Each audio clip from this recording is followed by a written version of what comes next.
So I believe you are already aware of the papers that are to be presented in this particular session.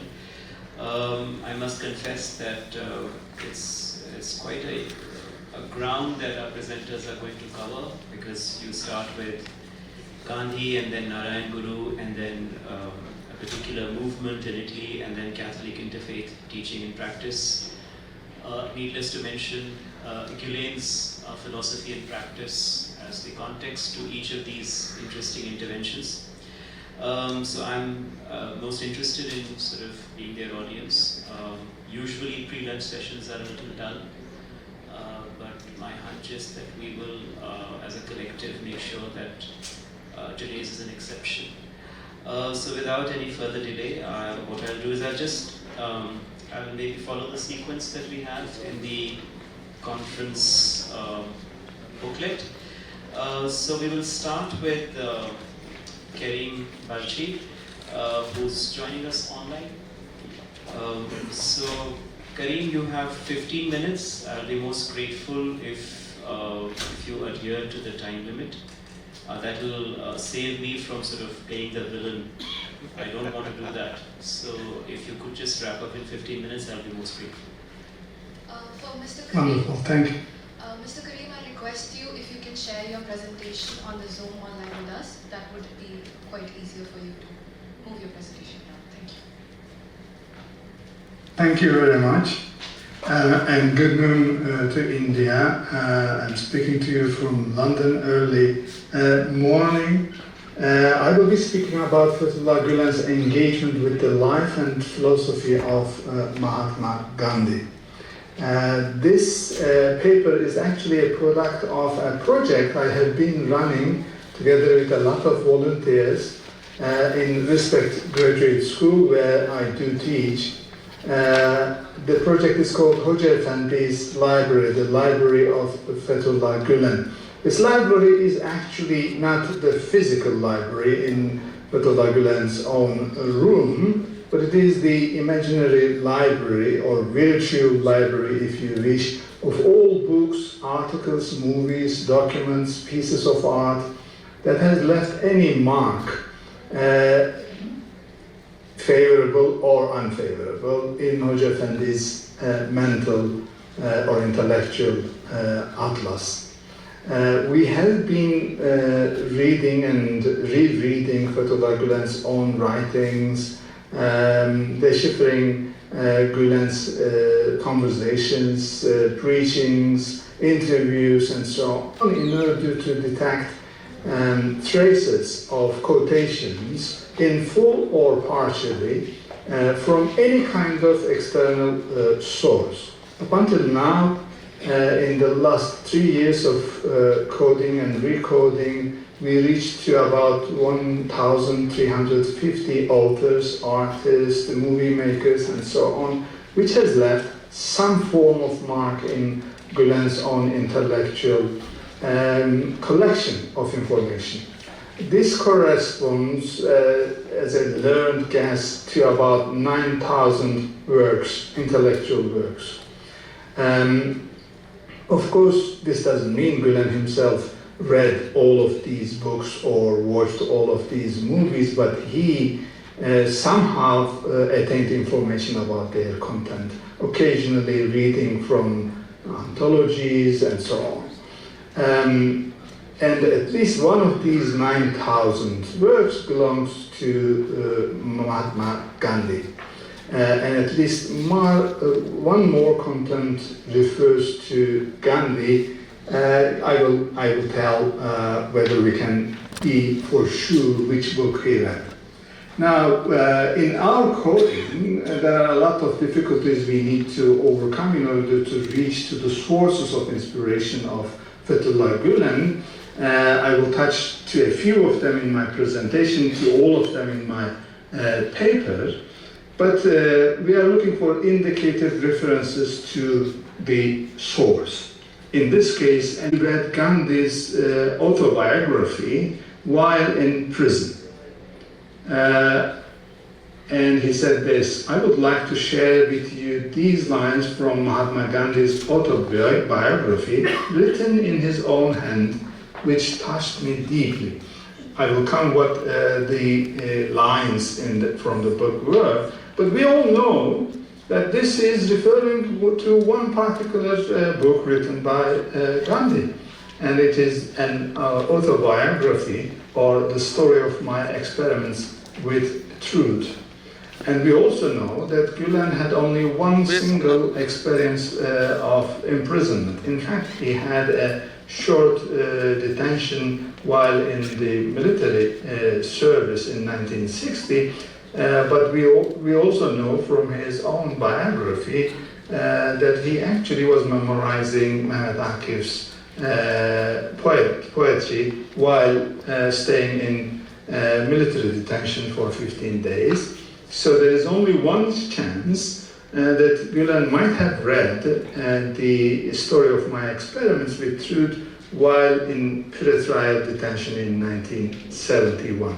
Why is this important? Because we want to reach to the particular version or particular translation of a book. Now, the story of my experiments were translated into Turkish already in 1960s.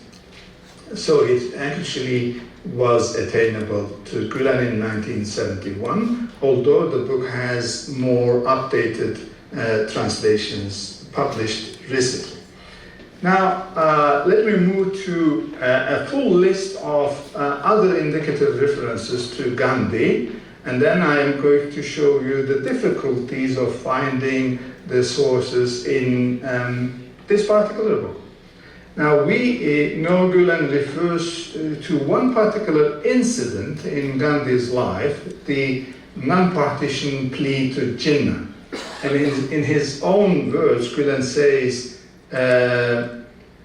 Gandhi pleaded Jinnah when Jinnah wanted a partition of Pakistan from India, and he said, Jinnah, take a knife, put it to my head, cut me into two from head to toe, but do not divide India. Another incident that is very much quoted several times throughout his writings and speeches is the enraged Hindu father incident. In this incident, Gandhi advises a bereaved Hindu father whose son was killed by Muslim fundamentalists, or during the fights between the Hindus and Muslims, which never were lacking. That Hindu father decided to take revenge, but Gandhi advised him instead to adopt a Muslim orphan whose parents might have been killed by Hindus and nurture that son as his own son. This is a very well recorded incident which might have actually contributed to his own assassination. As you know, Gandhi was assassinated by another enraged Hindu fundamentalist who thought Gandhi was too Muslim to be Hindu.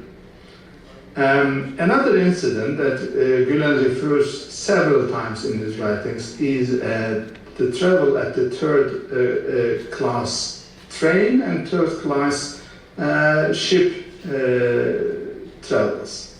Particularly, he refers to Gandhi's travel back from United Kingdom in his speech in House of Lords, and his travel back to India on the third deck of a ship. This is a lengthy quotation where he refers that Gandhi was trying to share the standards, lowest standards of the Hindu society. He wanted to live like an outcast. He fasted for his nation. He traveled to the UK and back on the third deck of a ship. And he did have monotheistic inclinations, despite some referrals to idols in Hindu religion. There's another incident that he refers, non-violence principle, and he says with his passive resistance against the British, he secured independence for an entire country. Although Gülen himself believes that passive resistance is not a good labeling of Gandhi's cause, he labels it as active resistance because of the strategy involved. And finally, Gülen refers to the Swadeshi movement without naming it. Rather, he uses the term charka, which is very similar to Turkish çıkrık. And he says Gandhi boycotted the British textile industry with hand-woven khadi fabric using the charka, the spinning wheel. Now let us move to these 5 contents and try to find whether all of these 5 incidents do exist in this particular book. And the basic problem with finding these is the timeline. The non-partition plea cannot have happened earlier than 1934 because that was the year when Jinnah turned from London to India to enter once again into politics. Earlier, Jinnah was actually a unionist. And the partition movement started in 1936. The enraged Hindu father incident happened possibly in 1946, more possibly in 1947, maybe months before his assassination, during or after the Noakhali Peace March, certainly not before 1924, when there was relative peace between Hindus and Muslims, and when Gandhi himself was also an ally to the Khilafat movement of Jinnah. And the travel at the third DAC certainly happened in 1931, although already in 1914, 1918, Gandhi traveled on the third-class ticket at trains all around India to share the standards of the poorest of the India. But this was referring particularly an overseas travel to United Kingdom. Non-violence principle, well, this is all around Gandhi's life, all through his life, so there's no timeline for this. And the Swadeshi movement cannot have happened earlier than 1918, which actually started far ahead of Gandhi, but only in 1918 Gandhi changed it into a national cause by himself starting to use the spinning wheel. Now, what is important about this is Gandhi's own autobiography ends in 1921. And actually, only the 4th non-violence principle might technically have been mentioned in this book. So this clearly suggests that Gülen's information about Gandhi, a majority of his information about Gandhi, are not emanating from his reading of this particular autobiography. So there is a missing book, where we shall look at for the missing book. First of all, Gülen does not read only in Turkish, he reads even faster in Arabic. So there might be Arabic books written about Gandhi, and Gandhi was quite popular in the Arab world, particularly among Arab resistance movements. Let me remind you that 1940s, 50s are the independence movement years in the Arab world, so there might have been a lot of publications, magazines, or even radio programs about Gandhi. And Gülen was fond of listening to Lebanese, Egyptian, and Syrian Arabic radios while serving in the military in early 1960s. So he might have attained some of that information from non-published sources. But the first possible alternative is to look at books that were already published before 1971. Of course, Gülen might have attained those informations later on, but the first place to look at was the books that existed already in 1971. Thanks God, Turkey has a national library which hosts all the records of anything published in Turkey in book format, of course, So we have 4 other contenders to be source of information of Gülen. The book covers are in Turkish, but the books are all written by non-Turkish people, all in English actually. One is published by UNESCO, All Men Are Brothers, Life and Thoughts of Mahatma Gandhi as told in his own words. So this actually might have been the book that he read, and in fact this doesn't end in 1921, it continues a bit further in Gandhi's life.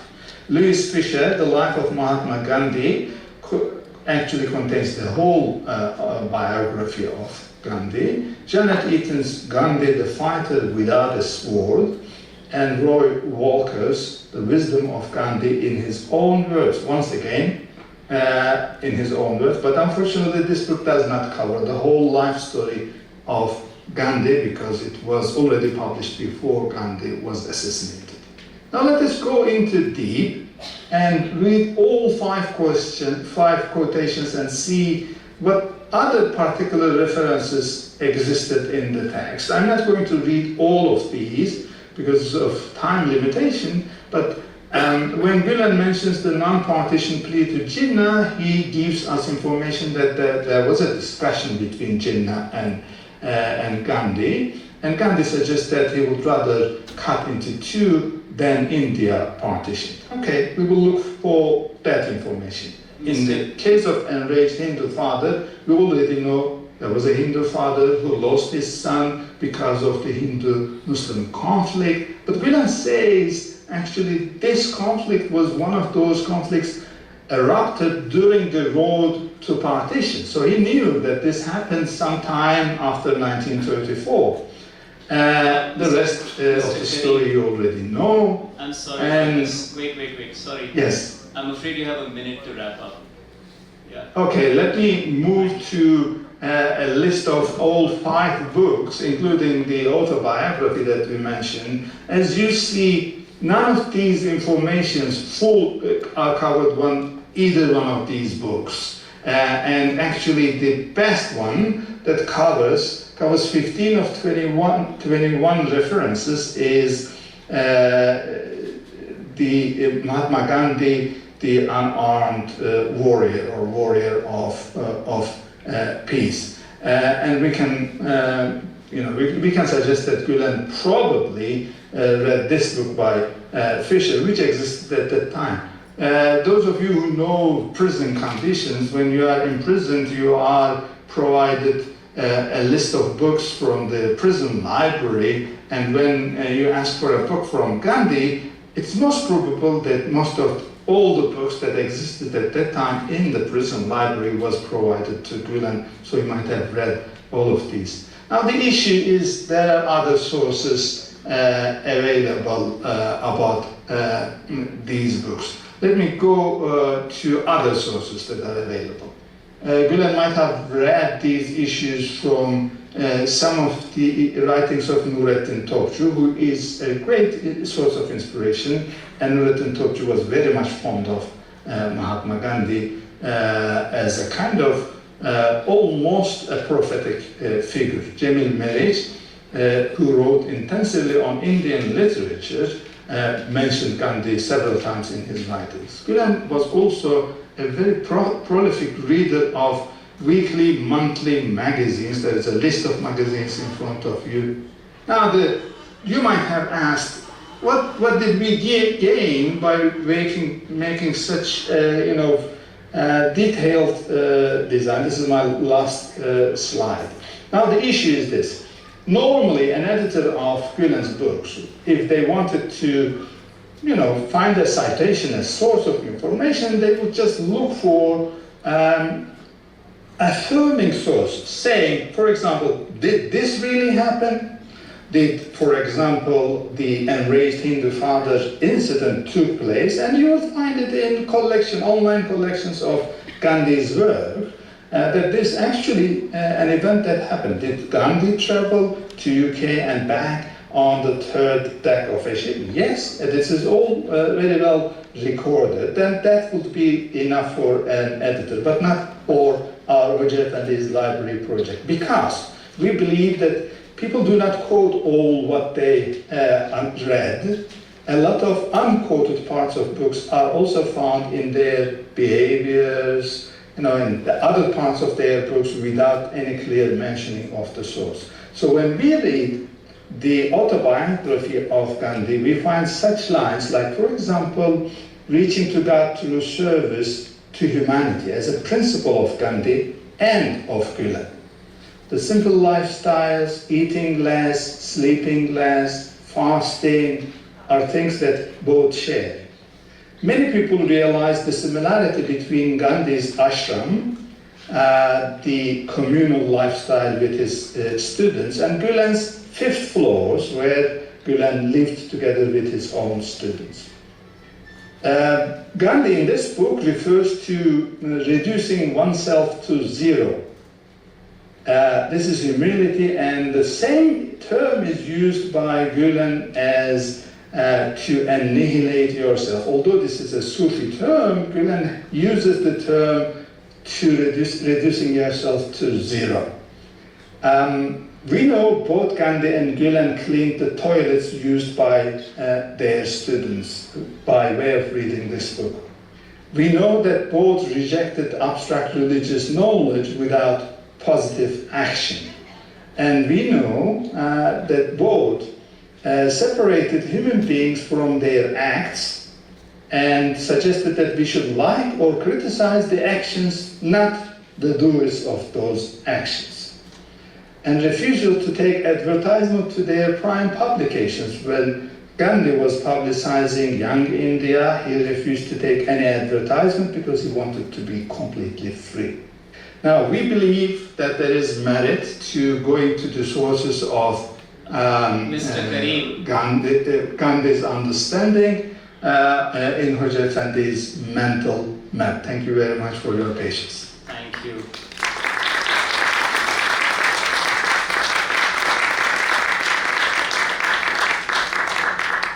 So may I now request the next presenter, Shabir, to share your presentation.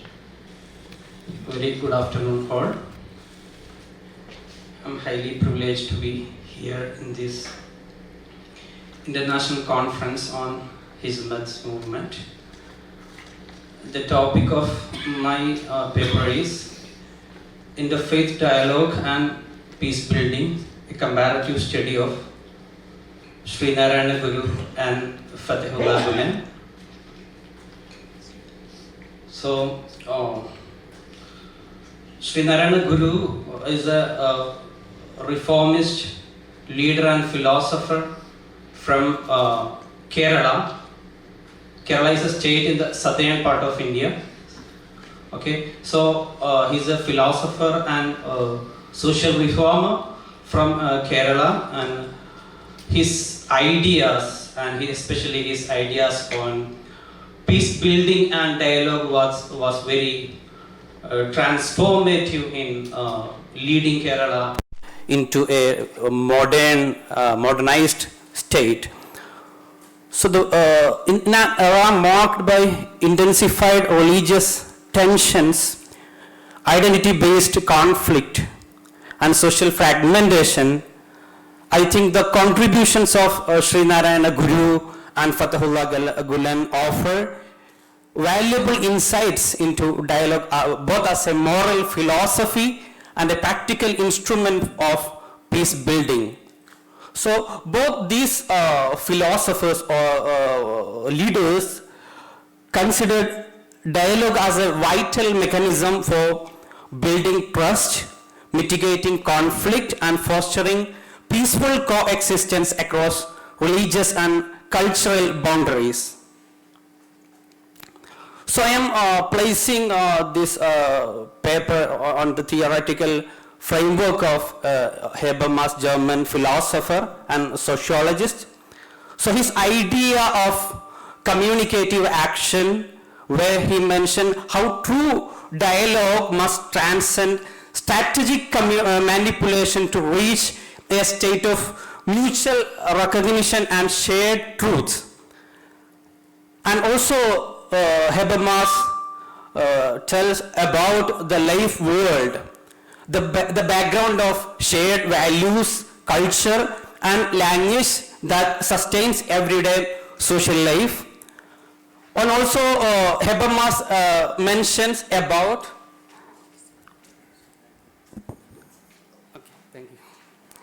the systematic threat.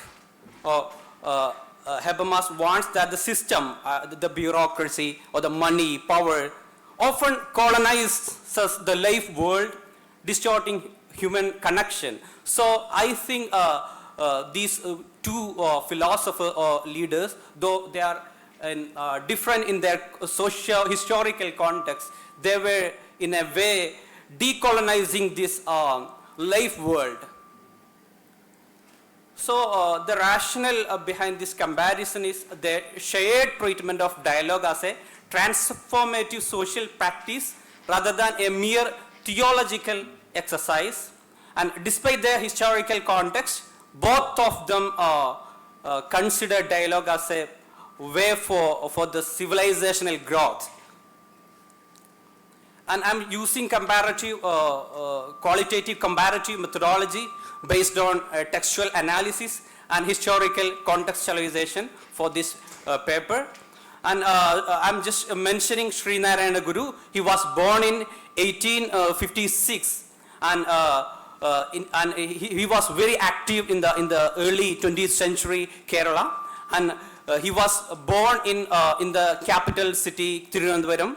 Okay, and he is widely considered as one of the philosopher, reformist leader who stood against the injustice in the caste-ridden society of Kerala for spiritual enlightenment and social equality. So that time the Kerala or the Indian context was it was full of caste society. The society was hierarchical with the caste and the caste discrimination. So Guru's approach to dialogue was Guru's philosophy. Guru's approach is basically grounded in his concept and his reinterpretation of Shankara's Advaita Vedanta. So Advaita Vedanta is one of the concept of Sri Shankara, and he make it more democratic and more accessible to the common people. And this concept affirms non-dual nature of ultimate reality and essential oneness of our all existence. For Narayana Guru, Advaita was beyond a theological doctrine having a normative principle with profound social implications. He reformulated it in the light of modern concerns, integrating rational reflection and religious universalism into his interpretation of Advaita, and thereby challenged the binary assumption that modern progress is exclusively the product of Western rationality, while indigenous religious traditions are inherently conservative.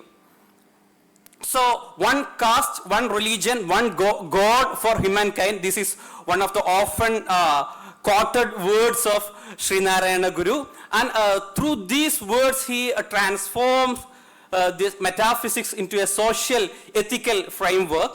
The statement, as Guru mentioned some other text, it is not advocate a theological uniformity. Rather, it affirms the essential unity underlying diverse religious expressions.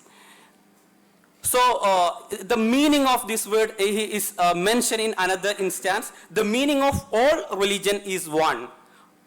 This underscores the ultimate aim of every faith is ethical refinement and spiritual realization.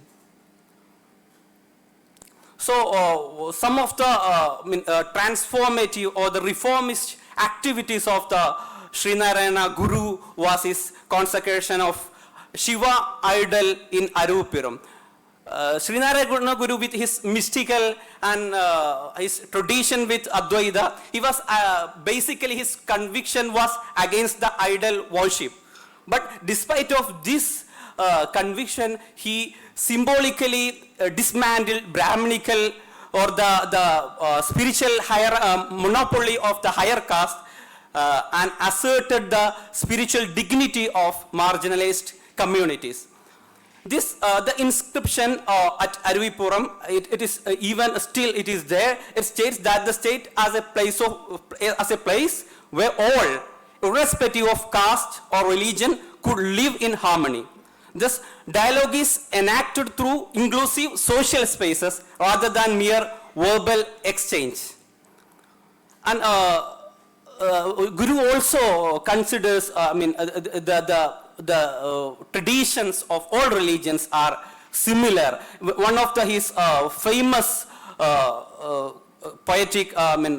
poetry, it is Anugamba Dashagam, where he says, Purushagridi Punda Deivamo, Nara Divyagridi Punda Dharmamo, Parameshara Pavitra Putrano, Karunava Nabi Muttiratnamo. This is Malayalam. So the translation is humane semblance here, is he a divinity, or perhaps the law of right in the sacred, in the human form? Is he pure begotten son of Lord Most High, or kindly Prophet Nabi? He is mentioning the Prophet Muhammad, pearl and gem in one.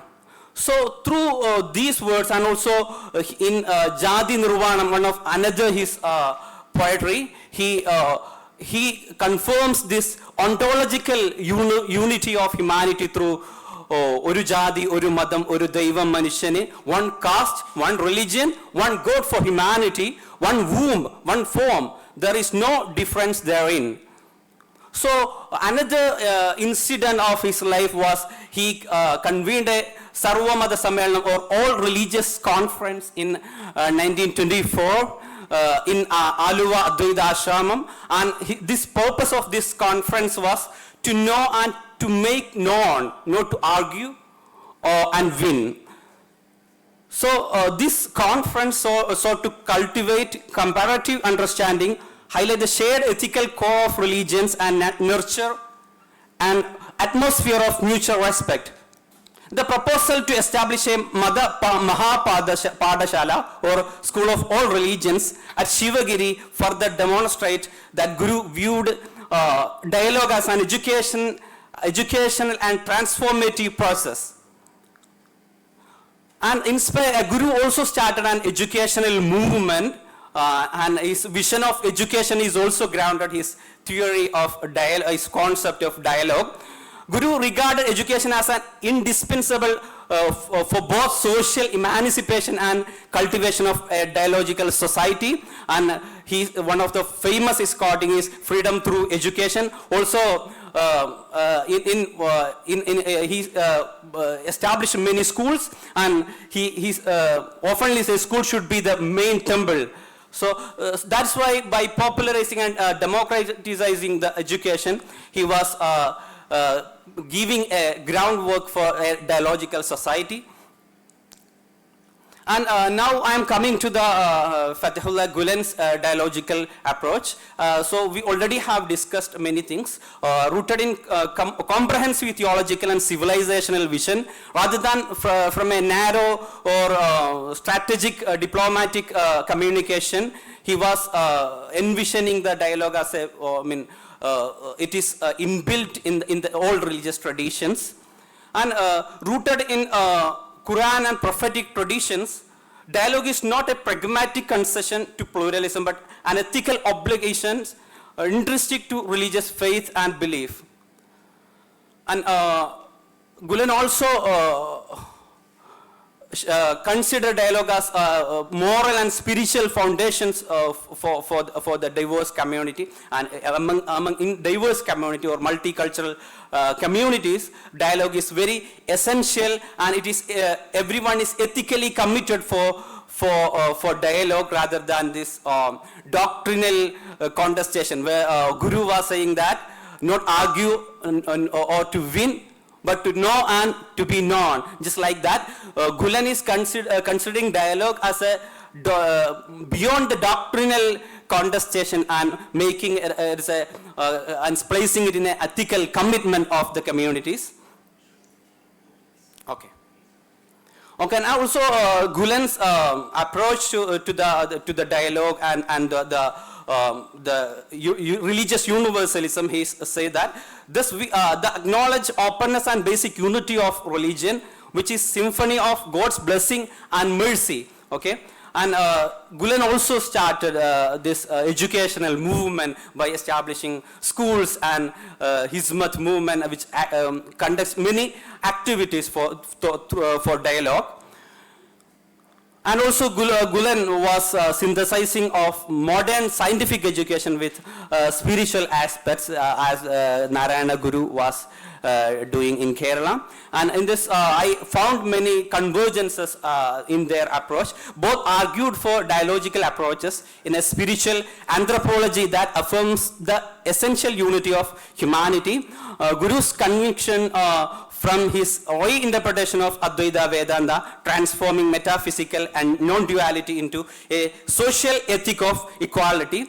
Gulen, drawing from an Islamic theology and Sufi ethics, articulate a Quranic vision of shared prophetic heritage and universal moral accountability. And also their concept and education, both of them consider education as a principal instrument for social transformation and peace building. And though there are some divergences because due to their historical, the context. And Guru or Sri Narayana Guru lived in a colonial period in colonial India, and which was marked by the era was marked by the caste hierarchy, which constitute the primary axis of exclusion, and his struggle against the internal social stratification, and his approach was more radical. And Fatehullah Gulen's context was late modern globalized context marked by the secular religious tensions, ideological polarization, and in transnational interconnectedness.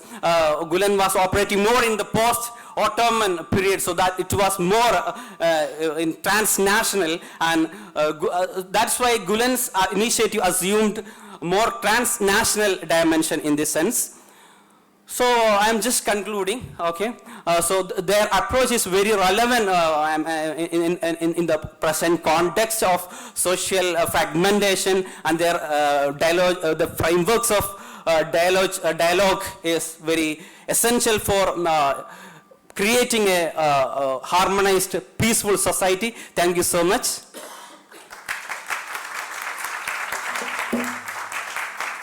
Okay, thank you. Namaste. Good morning.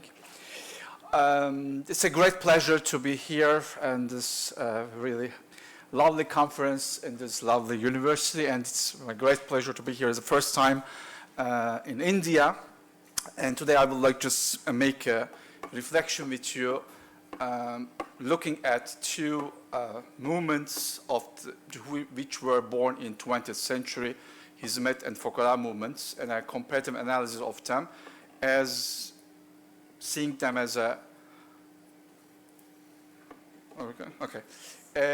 seeing them as a catalysis for interreligious freedom in terms of their activities of interfaith, interreligious dialogue. The relation between interfaith dialogue and religious freedom represents one of the really interesting but yet understudied connections in contemporary religious studies and the sociology of religion. While scholars have extensively analyzed both phenomena independently, the mechanisms through which sustained interfaith engagement translates into concrete gains for religious freedom remains insufficiently studied. This paper attempts I will address this gap by examining these two faith-based movements, one Catholic, another Muslim, that have demonstrated remarkable commitment to both interreligious dialogue and the promotion and development of religious freedom in the contexts in which they are operating. The Hizmet movement, inspired by the Turkish Islamic scholar Fethullah Gülen, and the Fukara movement, founded by the Italian consecrated laywoman Chiara Lubich. And here, why I'm just focusing on this connection, because last year I was so much engaged in different levels in different countries and universities for the 60th anniversary of two important documents which are actually basics of interfaith engagement and the promotion of interfaith dialogue, because 2025 was the 60th anniversary of two landmark documents of Second Vatican Council, Nostra Aetate, Declaration on the Relation of the Church with Non-Christian Religions, and Dignitatis Humanae, Declaration on Religious Freedom. These documents, promulgated in October and December 1965 respectively, represent for some researchers a Copernican moment in Catholic engagement with religious pluralism and human rights. And as we commemorate just this anniversary, it becomes imperative to examine how these theological foundations have been translated into lived practice by faith-based movements operating in diverse cultural and political contexts. The question could be, yes, these are the Catholic documents and they are directly related to Focolare movement. What is the connection with the Hizmet movement? Because as we see in Nostra Aetate number 3, this declaration makes a direct invitation, especially to Muslims, to Muslim groups, to engage with them in 4 different areas. That is freedom, peace, moral values, and social justice. And if you see how religious freedom is translated into different parts of the society, we can find more relevance. And you see in different researchers, in different studies, in the books recently published, you see when we talk about interreligious dialogue, interfaith dialogue of Gülen movement, one of the important moments was, again, the private audience of Gülen with St. John Paul II in 1998. In that moment, also Gülen affirmed that the movement's commitment to interfaith dialogue, especially starting with the vision of the Nostra Aetate, and that is actually what I would like to. And personally, my work in interreligious dialogue, and including work with both movements in various capacities, and that's why this paper aims to offer more or less, with very time-limited version, then I will send you the whole paper, an insider-outsider perspective that combines participant observation with some sort of a scholarly analysis. Very briefly, the theoretical framework, the theoretical relationship between religious freedom and interreligious dialogue has been the subject of increasing scholarly attention in recent decades, but not particularly while we are trying to understand the nature of the religious faith-based movements. But of course, we remember Jose Casanova's seminal work on public religions provides a foundational framework for understanding how religious communities can contribute to civil society without compromising secular democratic principles. Casanova's concept of deprivatization, the process by which religions re-enter the public sphere, helps explain how movements like Hizmet and Focolare have navigated the complex terrain between private faith and public engagement. Casanova himself, in different articles starting at the beginning of the century, compared the idea of aggiornamento in the Catholic Church with the attempts of the faith-based movements in Islamic communities, how to reconcile the secular understandings of rights and freedoms with the religious assessment of rights and freedoms. And in one of the articles, he also specifically makes a reference to Hizmet movement in this case. Again, another theoretical framework I find very useful, Michael Driesen's comprehensive study, The Global Politics of Interreligious Dialogue, offers crucial insights into how state-sponsored and civil society-led dialogue initiatives function as instruments of religious engagement, especially in the case of Focolare movement. Driesen's analysis of the Focolare community in Algeria demonstrates how grassroots dialogue can create spaces for religious expression, even in challenging political environments, and his theoretical frameworks, which stretch interreligious dialogue within broader theories of post-secularism and post-Islamism, provides conceptual tools for understanding how dialogue initiatives contribute to new forms of citizenship and religious pluralism. I skipped the rest of the theoretical part and just coming more, just two words about the complementary of Nostra Aetate and Dignitatis Humanae, because I find it very useful to understand our discussion. And this Second Vatican Council's twin declarations, I call, on religious relations and religious freedom, represent a theological vision that continues to shape Catholic engagement with religious pluralism with a direct invitation to other religious groups around the world.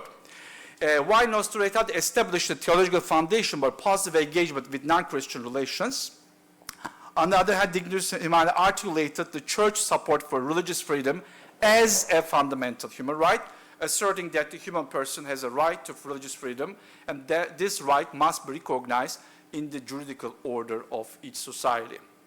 And this, both documents just gives the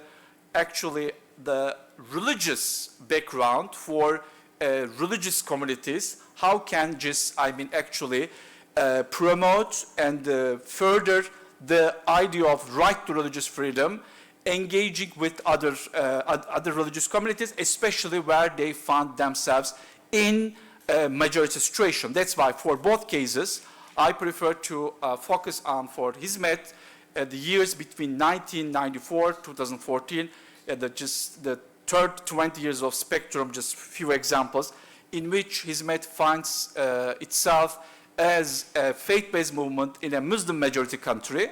And for the Focolare movement between 2004 and 2024, where Focolare movement is a faith-based movement that finds itself in a Catholic majority country, but furthering in both cases, both movements, interreligious dialogue, inviting around the table religious minorities, just furthering their situation in terms of public visibility, in terms of their engagement with the state, with institutions, and especially with other religious communities.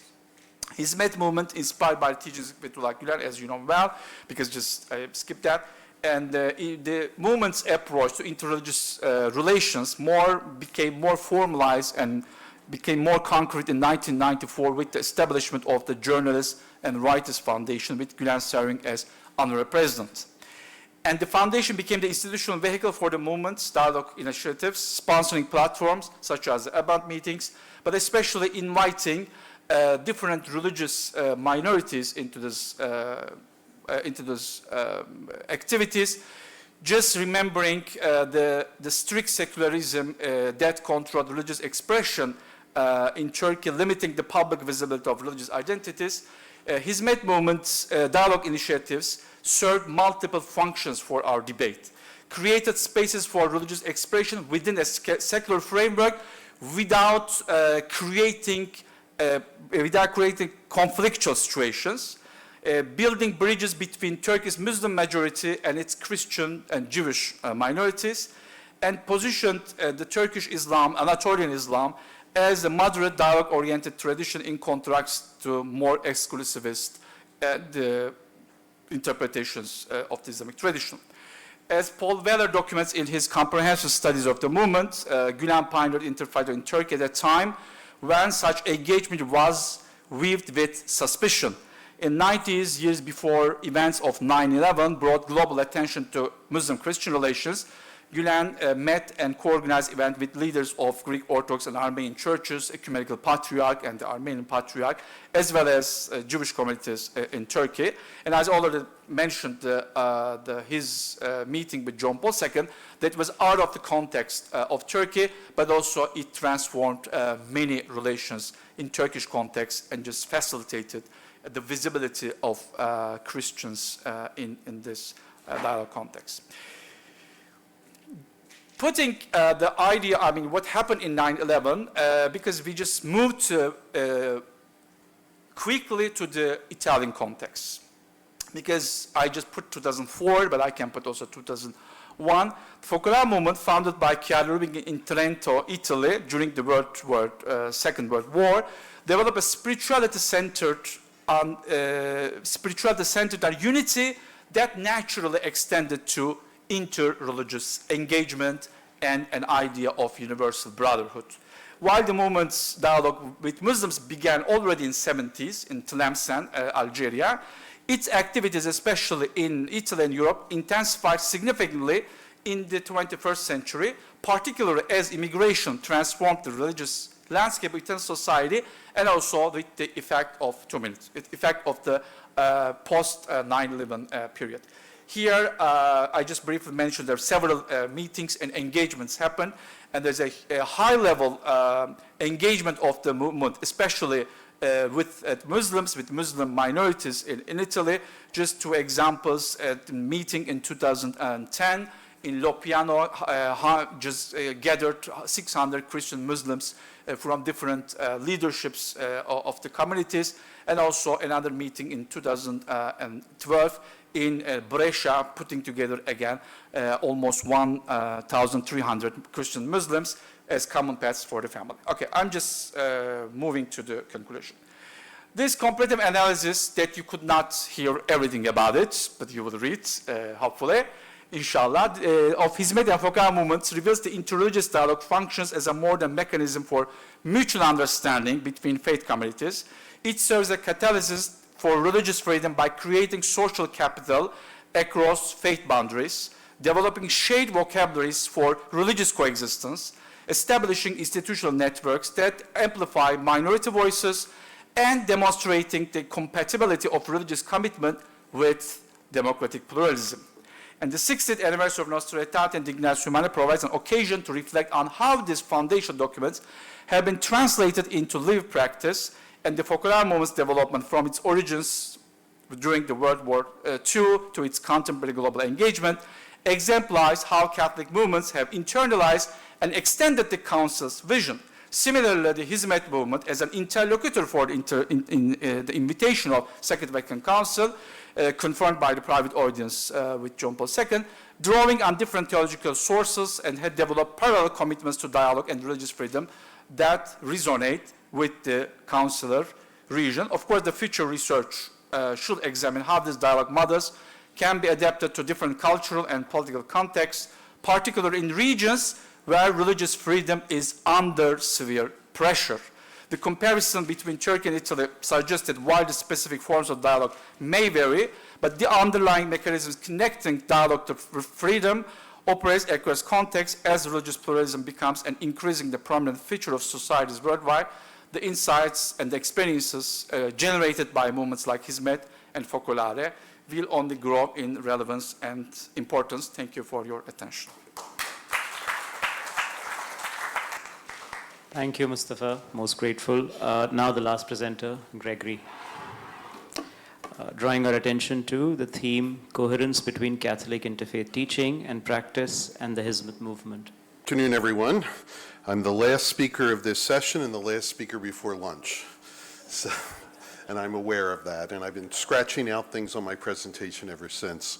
But thank you for this opportunity to be here today, and I want to talk, some of this will be a follow-up for things we just heard, the coherence between the Catholic interfaith teaching and practice and the Hizmet movement. I became aware of the Hizmet movement about 20 years ago in Philadelphia, the United States, where I'm from, when I was the director of our Ecumenical and Interreligious Affairs Office. And of course, knowing that Hizmet promotes dialogue and understanding between peoples of different faiths. In this sense, the Hizmet movement really embraced what I was doing in that office, and it parallels the Catholic approach to interfaith dialogue and understanding. They both began roughly the same time. The Vatican II, of course, was about 60 years ago. I was born during the council, so I don't remember a time before it. But nonetheless, there is a sense where I hope to demonstrate that the Hizmet movement and the modern interfaith movement within the Catholic Church are similar in approach to dialogue. One of the things that the Dicastery for Interreligious Dialogue in Rome has as a foundational document, it states that dialogue is a two-way communication. It implies speaking and listening, giving and receiving for mutual growth and enrichment. It includes witness to one's own faith as well as the openness to that of the other. It is not a betrayal of the mission of the Church, nor it is a new method of conversion to Christianity. And these ground rules really are the key to success. Dialogue that's respectful of each side and the persons involved in the dialogue. Once we begin to respect the beliefs and the religions of one another, then that we can find that we can gain a new respect for the human person And of course, to realize that dialogue in itself has integrity, and it's not a submersive means for interreligious or for conversions. Pope John the 23rd, who was the Pope from 1958 to 1963, announced his intention to convene an ecumenical council. And just what that is it's a meeting of all the Catholic bishops in the world. It's only the 21st Council of the Church in the 2,000-year history of the Church. Prior to this, the most recent one before that was about 90 years before, 1869 and 70. Before that, you have to go back to the 1500s. And the only reason I point that out is they're not very common. They don't happen all the time. There were 16 documents promulgated at Vatican II, and many of those were interrelated as they were concerned theological approaches. And I want to concentrate on three, not just two, but three documents just very briefly. Lumen Gentium, the Constitution of the Church, Nostra Aetate on interreligious dialogue, on Declaration of Non-Christian Religions, and Dignitatis Humanae, which is the Declaration of Religious Freedom. The first of these, which is Lumen Gentium, was published or promulgated in 1964, and it really opened the window for what will come a year later in Nostra Aetate and Dignitatis Humanae.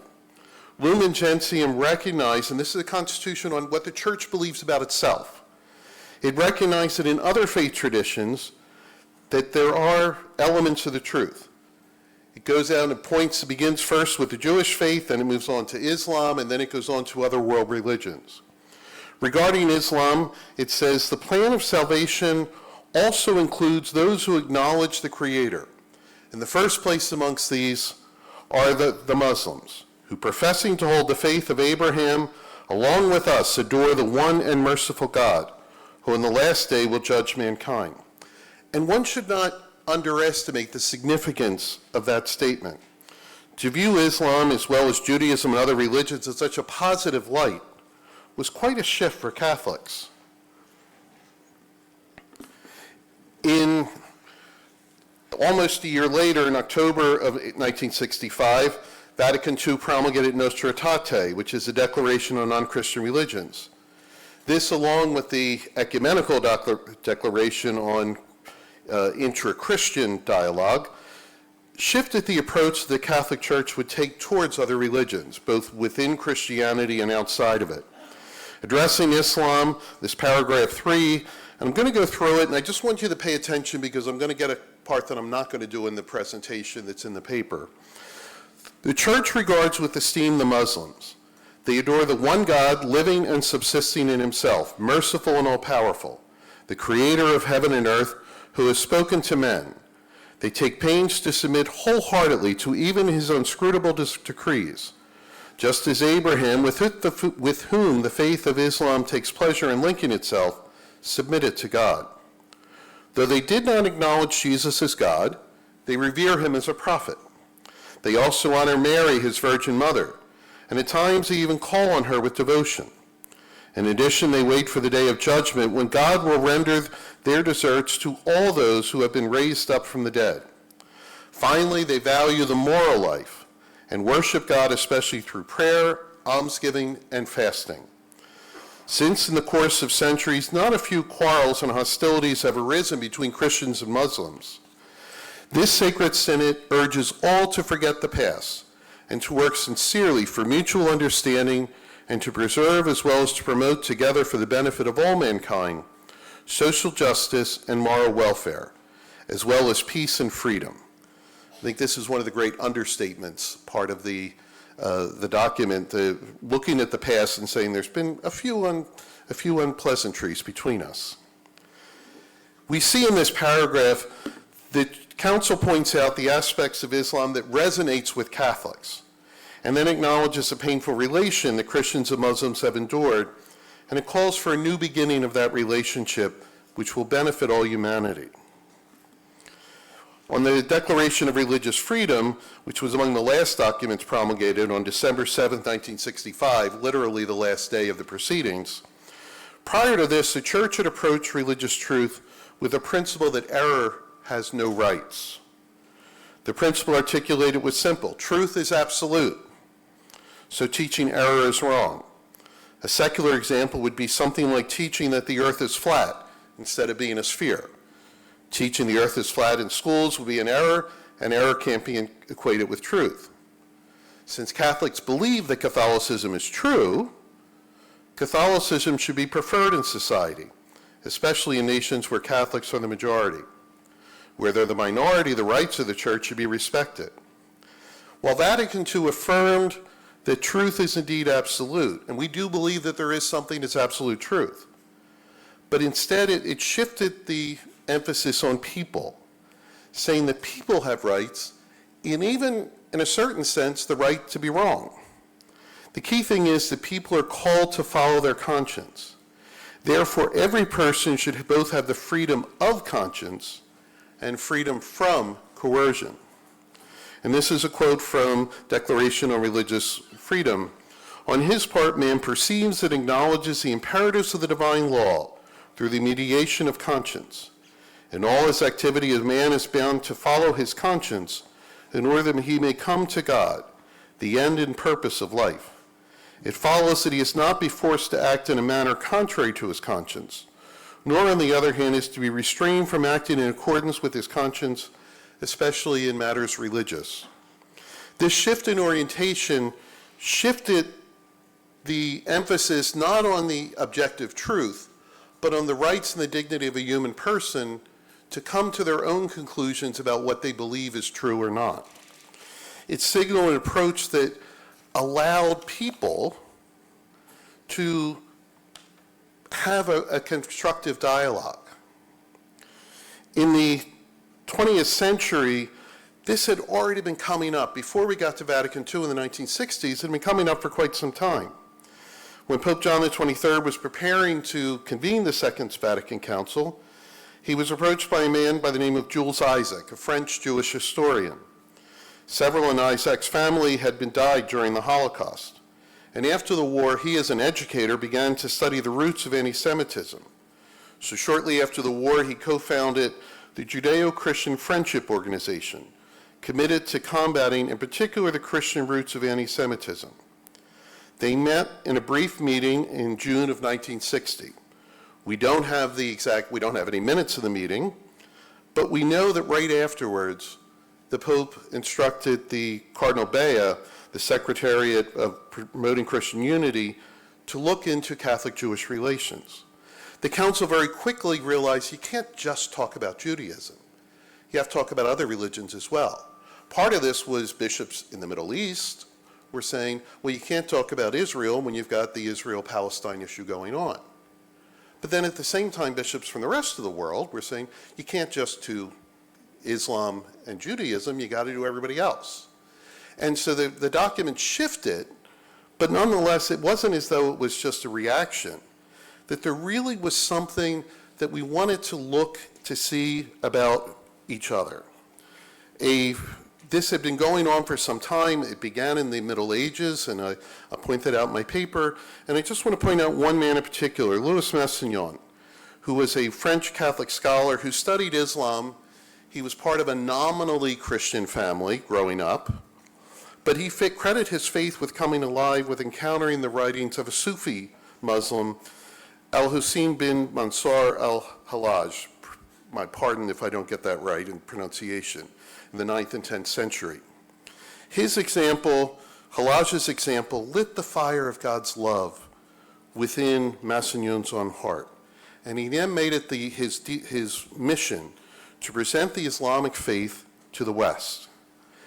When he made sure that he went through and was explaining everything, he pointed out the similarities between the two religions.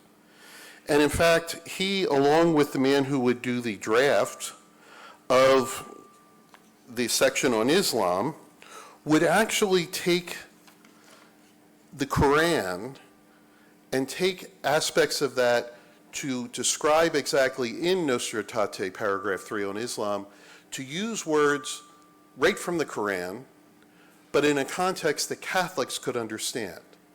And in this way, it set up the parallel, or the goal that you use the other side's own words. you try and present people fairly. So since then, interfaith dialogue has become ordinary. It has become expected. This conference would not have taken place 100 years ago. We just weren't there. But in part because of the Hizmet movement, in part because of the Catholic Church and Vatican II, that we realized that we need to talk to each other. We need to really hear each other and not try and convince the other why they're wrong, but instead to listen, to value the human person, and that way we'll learn about each other so that we can be for the good of all humanity. Thank you. Most grateful, Gregory. So, I hate to say this, but we have 5 minutes for discussion. I mean, this is a fantastic panel, and it's almost violent, I'm afraid, to kind of have 5 minutes for Q&A. There are 5 minutes because I would want to speak for 3 minutes. So please, now the floor is open. Make sure your questions are pointed, and more important, the responses are precise and to the point. Thank you for distinguished contributions, beginning from Kerim Balcı, Mr. Balcı, and you all are talking about a core point of interfaith, intercultural dialogue. So Mr. Balcı was referring to the common figures, Mahatma Gandhi and Gülen, and you're talking about Nostra Aetate and Hizmet Movement, and Janab Aydın, Janab, my dear friend, he was referring to Fokular movement, and this gentleman from your Mohammed Shabir. I thought Sabir, but this is Shabir. Okay, Mr. Shabir was talking about trying to find a parallel with Guru and Gülen. So we are trying to find out the common point. Do you think that we are able to manage it in India in this particular context? Can we manage it in India, Muslim, Hindu, Zen, and Sikh dialogue in a proper way? Do you think that it is possible? And how? How can we manage it? Maybe we can take 1 or 2 more questions and then you raise the first question. Anyone else?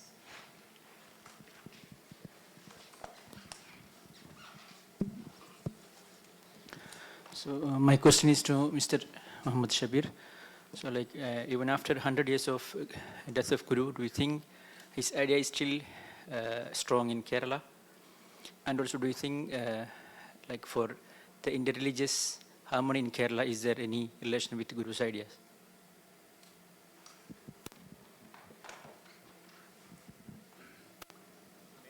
One more question.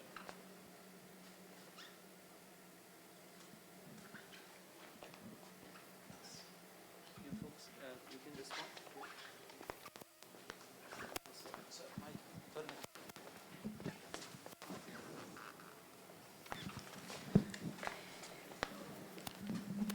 Yeah, for the question, for the comment related to this, is it possible? I mean, I think in Indian context, especially the present context, and the many polarization is happening. So I think dialogue is still possible, and we have to be, we have to be very positive in that sense.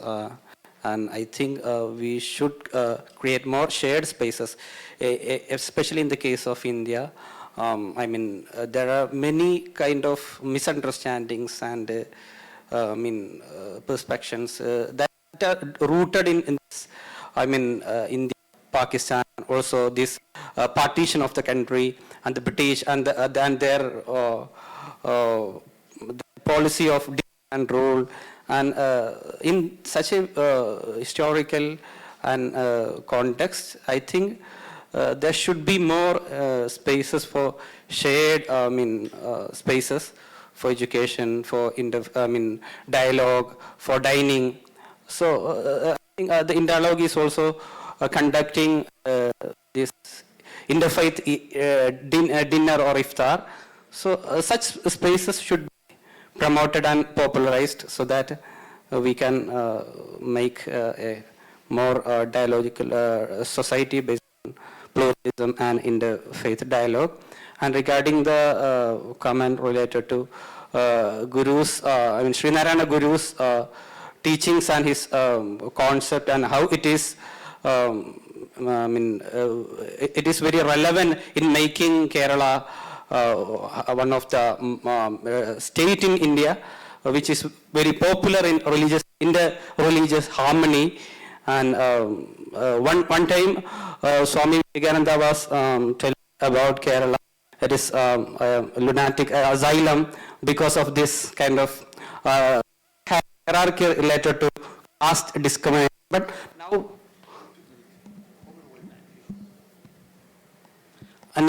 Kerala is one of the state in Kerala in India, which is many senses role model for the rest of India in religious harmony and in education and upliftment of the marginalized and also this downtrodden caste. So in that sense, Guru has very high role along with other reformers like Chattamba Swamigal and there are many other, in the same period, there were many religious reformers from different communities, from Muslims community, from Hindu community, from Christian community. So their efforts and their activities are very, crucial, was very crucial for making Kerala a modern and creating a modern society in Kerala. Thank you. Would others want to respond to the first question? Yes. If I may say a few words. Please, Mr. Karim. Yes. When we look at the Indian context, we usually look at the history of conflict, but we have to underline that a history of conflict also creates the venue for creative solutions. And in fact, a particular study made by Ashutosh Varshney in late 20th century in India about ethnic conflict and civil life, Hindus and Muslims in India, has served as a source of inspiration for dialogue activities of Hizmet Movement all around the world, where Ashutosh Varshney realized that when Hindus and Muslims shared organized space in workplaces and so on, the conflict is automatically undone, despite the history of continuous conflict.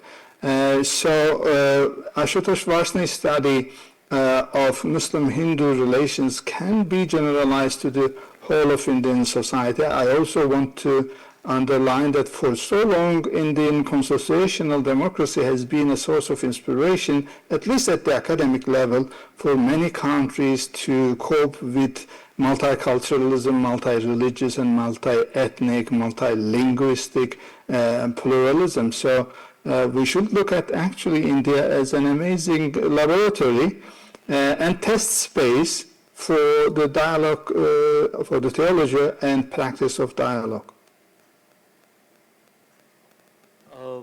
All right. So just very quickly in relation to the first two presentations, I'll just take 2 minutes. So thank you, first of all, and my sincere apologies for being the villain and being the villain under the roof. But in relation to Mr. Karim's presentation on Gandhi and Gülen sort of conversation exchange, I just wanted to point out, this is just a comment, Mr. Karim, that when we look at Gandhi's critique of the textile mills, perhaps we can think about this as the critique of machinery. And one of the texts where Gandhi kind of extensively outlines his issue with modern machinery is Hind Swaraj, which is written, and he's traveling from England to South Africa, and it's written in one go. So it's almost a manifesto of sorts. And also his exchange with Tagore, another luminary, another contemporary great modern Indian thinker, philosopher, on the question of non-cooperation. So Gandhi's critique of machinery as the the broader landscape within which the critique of the textile mills can be thought about. And also, the Gandhian politics is centered on body. So body becomes the site of a certain kind of decolonial politics. So how sartorial choices or clothing could be understood as a certain kind of an agenda. And in that context, one can think about the critique of textile mill, the critique of a certain kind of sartorial register. So that's just a comment. In relation to Shabbir's presentation, I just have one reservation, if I may, which is to use Habermasian lens to talk about folks like Narayan Guru and Gulen. And my submission is that the Habermasian lens now has been sort of critiqued to a point that it's almost inadequate to make sense of multicultural societies. Habermasian lens in terms of the public sphere or communicative action is fairly restricted because Habermas proceeds with the assumption in communicative action that human beings are going to almost behave as robots. But we are not robots, I mean, fortunately or unfortunately. We have our own peculiarities, eccentricities, and so on. And in relation to the public sphere as well, it's a very exclusive sort of enlightenment, pro-enlightenment imagination. And if we are thinking about somebody like Gulen or we are thinking about Narayan Guru, who are essentially making a case for social justice, inclusivity, accommodation, etc., perhaps Habermas is not really the right pick. That's my submission. And more so given his politics of late, I think his claim as a public intellectual has only gotten weaker in the wake of recent thoughts of his in relation to global politics, crisis in West Asia, and so on.